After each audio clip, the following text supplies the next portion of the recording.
ravie de vous retrouver pour cette nouvelle session d'information. Mesdames, Messieurs, bonsoir. Voici le sommaire. Les droits des consommateurs sont-ils respectés au Bénin et que font les associations des consommateurs pour défendre et préserver ces droits? Élément de réponse dans ce 1945. L'éducation optique est une nécessité pour optimiser l'utilisation des gadgets électroniques par les populations. Qu'est-ce que l'éducation optique et quelles sont les opportunités qu'offrent les TIC? Nous en parlerons également. Pour ou contre l'utilisation du téléphone portable en milieu scolaire, la question reste d'actualité.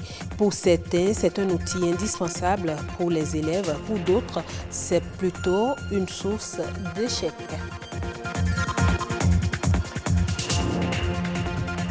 À nouveau, bonsoir. Une journée dédiée aux droits des consommateurs. Elle est célébrée le 15 mars de chaque année et permet aux associations des consommateurs de célébrer et consolider leurs intérêts.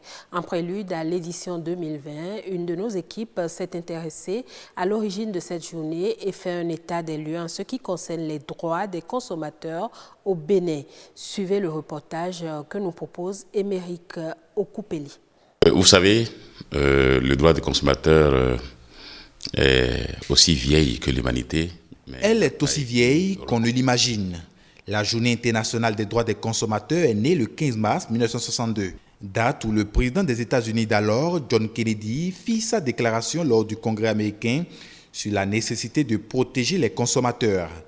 Depuis lors, chaque 15 mars est devenu une occasion annuelle pour célébrer l'influence et la solidarité internationale des associations des consommateurs. Notre organisation est membre de Consumers International et c'est cette organisation internationale qui a plaidé au niveau des Nations Unies pour que cette journée soit retenue. Et les Américains étaient les premiers au monde à commencer à parler de la protection des consommateurs en faisant adopter par le Congrès américain 4 droits. Célébrer la journée des consommateurs est devenu un moyen de protéger leurs droits et de s'assurer qu'ils ne sont pas victimes d'abus de marché ou d'injustices sociales pouvant porter atteinte à leurs droits. Nous sommes face à un danger. Et le consommateur au cœur de ce problème, il est la solution. Pourquoi? Ce sont les consommateurs qui consomment. Ce sont eux qui demandent à l'industrie ce dont ils ont besoin. Donc, si nous voulons que la planète continue d'exister, de vivre et de permettre une certaine régénérescence, que nous continuons à avoir de l'eau potable à boire, on doit revoir notre mode de consommation. Au Bénin, les droits des consommateurs ont fini par être reconnus après de nombreuses luttes. Et ceci à travers la loi 2007-21 du 16 octobre 2007 portant protection du consommateur. Mais force est de constater que la mise en application de cette loi souffre. La loi reste aujourd'hui une loi. Les tests d'application n'ont pas été pris. 2007, 2020, 13 ans. Que le Bénin s'est doté d'une loi, mais qui est restée une loi. Ce qui limite le marge de manœuvre des organisations de consommateurs. Mais nous devons profiter de l'occasion pour préciser qu'une organisation de consommateurs n'est pas là pour supplier au rôle des structures régaliennes qui existent. Nous ne sommes pas une structure de contrôle, nous ne sommes que dispositifs d'alerte. Et nous sommes là pour accompagner l'État à mettre en place, à faire respecter les normes de bonnes pratiques en termes commerciaux. L'environnement est au service de tous les consommateurs. C'est pourquoi chaque année, la thématique rôde autour de la consommation durable. La consommation durable veut dire simplement une production de biens et services pour la génération d'aujourd'hui et demain. Ce sont les questions qui interpellent aujourd'hui les gouvernements, qui interpellent la société civile, qui interpellent l'industrie. Donc le consommateur durable est ce consommateur-là qui change de mode de consommation parce que quand il va sur le marché, il demande à avoir les produits bio, les produits durables. À l'instar des autres journées internationales, les associations des consommateurs plaident pour une attention un peu plus particulière sur le 15 mars. C'est un sujet qui défraie la chronique dans le milieu scolaire. L'utilisation du téléphone portable dans les établissements d'enseignement inquiète plus d'une personne. S'il est vrai que c'est un outil de communication et parfois de recherche pour les apprenants, son utilisation a pris une telle ampleur aujourd'hui qu'elle ne peut pas être sans conséquences sur les rendements scolaires. Les téléphones portables dans les établissements scolaires sont-ils un frein à l'excellence? C'est un sujet de Samson Thiomon, Léros Djima et Arnaud Taboué. L'utilisation du téléphone portable en milieu scolaire prend de plus en plus d'ampleur. Des téléphones simples aux smartphones, le portable s'invite dans les salles de classe. Pourtant, son usage n'est pas souvent approuvé. L'utilisation du téléphone portable est une chose à proscrire dans le milieu scolaire. L'utilisation que les enfants en font aujourd'hui, ce n'est pas dans le sens de l'enseignement. Si c'est pour avoir les informations, et, par exemple sur l'Internet, et que c'est dit que c'est comme ça va être, puisque les professeurs les envoient vers les recherches. Ils ont besoin d'utiliser ça, mais pas à l'école. Pas à l'école parce que ça risque de biaiser ce que nous avons instauré comme règle. Avec les révolutions technologiques et l'avènement des réseaux sociaux, le téléphone portable modifie les habitudes des apprenants. Son usage est chronophage. Aujourd'hui, avec l'avènement des réseaux sociaux, des outils comme Viber, Twitter, YouTube, Facebook, quand les enfants sont sur ces réseaux sociaux, ils ne savent pas s'arrêter. Lorsque les apprenants ont des téléphones et ils viennent en classe avec, l'apprenant se trouve beaucoup plus attiré, attaché à son téléphone qu'à ses cahiers. En classe, comme dans la cour des écoles et établissements, le téléphone portable ne quitte pas les apprenants. Le port et l'utilisation du cellulaire en milieu scolaire ne sont pas sans inconvénients. L'enfant qui utilise le téléphone portable n'a pas le temps d'écouter ce que le professeur lui dit. Les élèves ont accès à des informations, des données qui ne sont pas pour leur âge. Et ils passent tout leur temps à s'investir, à se verser dans cette pratique-là. Et le temps de l'apprentissage est écouté. La conséquence directe, c'est l'échec tout simplement.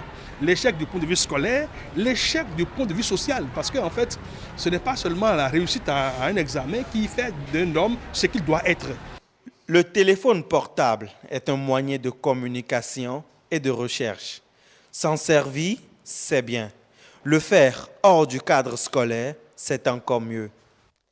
Sur le même registre, vous n'êtes pas sans savoir que les TIC ont changé les habitudes car présentent dans tous les secteurs d'activité. Pour une bonne utilisation de ces gadgets et de la technologie, il est nécessaire que les populations soient éduquées. Qu'est-ce que l'éducation aux TIC et quelles sont les opportunités qu'offrent les TIC? Éléments de réponse dans ce reportage. Nous sommes en train d'utiliser les TIC pour renforcer l'éducation, d'où les TIC-CE qui est défini comme l'ensemble des technologies de l'information et de la communication éducative ou l'ensemble des technologies de l'information et de la communication pour l'enseignement. Les TIC offrent beaucoup d'opportunités pour l'éducation. Si je parle de l'établissement, je parle de l'établissement et les ministères en charge de l'éducation. À ce niveau, les TIC permettent de faire le pilotage, c'est-à-dire la gestion du système éducatif. Les TIC permettent à l'établissement de renforcer les compétences des apprenants. Au niveau des enseignants, les enseignants peuvent utiliser aujourd'hui des outils comme les banques de données d'images ou de vidéos pour illustrer les cours. Ils peuvent utiliser les plateformes comme les MOOC pour renforcer eux-mêmes leurs compétences et dispenser des compétences aux apprenants. Le gouvernement actuel a bien pensé en mettant en place 2 grands projets qui vont renforcer la qualité de l'éducation les jours prochains. Ces projets sont la généralisation de l'usage du numérique par l'éducation et la promotion, le développement des contenus numériques. Ces 2 grands projets qui sont le 24e et le 25e projet phare du gouvernement. Il y a déjà la connectivité qui est déjà à un bon niveau. Il y a l'implémentation, c'est-à-dire l'installation dans beaucoup de collèges déjà des classes numériques et des classes multimédia. Grâce au ministère en charge du numérique et de la digitalisation, il y a déjà la connectivité, c'est-à-dire l'interconnexion de certains établissements à l'Internet, d'où cette pratique est déjà en cours d'expérimentation au Bénin.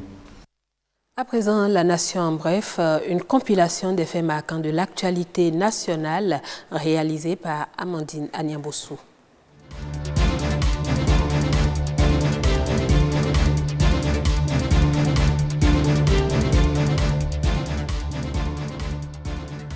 Le gouvernement adopte une politique nationale de l'emploi à l'horizon 2025. C'est l'une des décisions issues du Conseil des ministres du mercredi 11 mars 2020. Ce document s'articule autour de la vision qu'à l'horizon 2025, la plupart des Béninois en âge de travailler disposent d'un emploi susceptible de leur procurer un revenu pouvant leur permettre de satisfaire leurs besoins vitaux et leur bien-être intégral.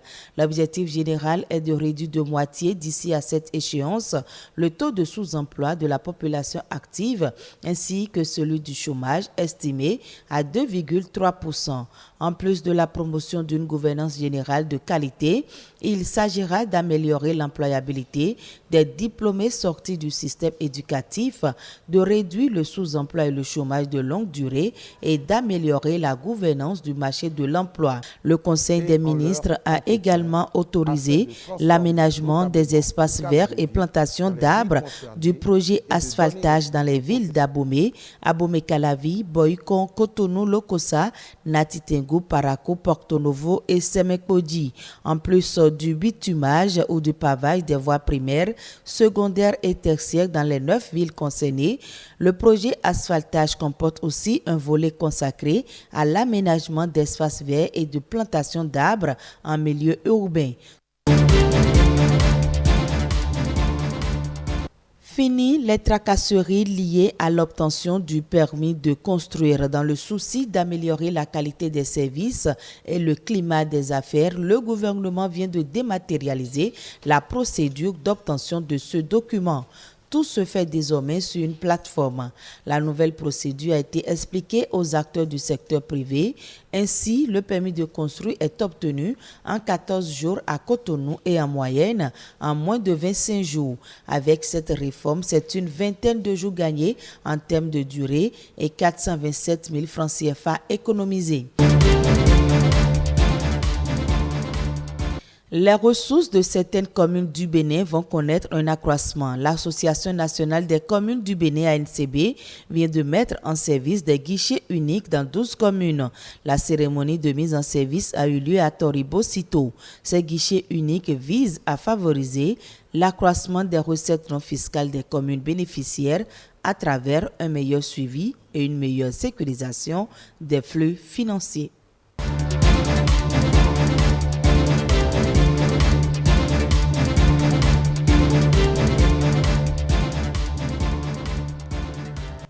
Dans l'actualité internationale, en pleine pandémie de coronavirus, le Nigeria envisage d'interdire l'importation de désinfectants pour les mains afin de booster la production locale. Après avoir confirmé le premier cas de coronavirus en Afrique subsaharienne, le pays a enregistré une ruée vers les produits désinfectants préconisés par l'Organisation mondiale de la santé pour se prémunir contre toute contamination, alors que de nombreux Nigériens se sont plaints des prix élevés de ces produits. Les autorités semblent y avoir trouvé une opportunité économique dans une logique de promotion du Made in Nigeria. Et ce sera tout pour ce journal. Merci à vous tous de l'avoir suivi.